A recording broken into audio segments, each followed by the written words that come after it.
ఈరోజు గజ్జికాయలు చేద్దాము.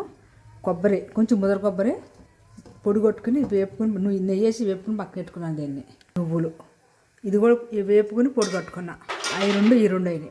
బెల్లం 2 పోస్తాను, చూసి మళ్ళీ వేద్దాం. బెల్లం 2 వేద్దాం. 4కి 2 వేసా. ఇది సున్నుండల పిండి, సున్నుండల పిండి బాగుంటుంది, కమ్మటి స్మెల్. గోధుమకి వేస్తే పొడి పొడిలాడిపోద్ది, పొట్టనాలు పొడేసి పొడి పొడిలాడిపోద్ది. నాది కొంచెం ఇలా ముద్దలా ఉండాలి, అందుకని ఇలా చేస్తున్నా. నాది ముద్ద వస్తుంది. కొబ్బరి వేయించుకుని కొబ్బరి 2 కప్పులు, వేయించుకుని నువ్వు పొడి 2 కప్పులు, 2 కప్పులు బెల్లం వేసా. అది మొత్తం 6, 4 2 6. పల్లీలు కూడా వేపి పొడి చేసుకోవాలి, కొంచెం పొడి కచ్చాపచ్చ కదిపేసుకోవాలి. యాలకులు, కార్డమన్, జీడిపప్పు రెడీ.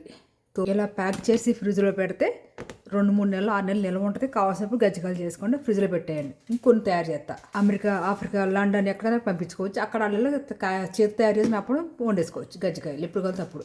2 కప్పులు మైదా తీసుకున్నాను, కొంచెం ఉప్పు, లైట్గా ఉప్పు, కొంచెం సోడా, కొంచెం గోధుమ నూక, కొంచెం ఆయిల్.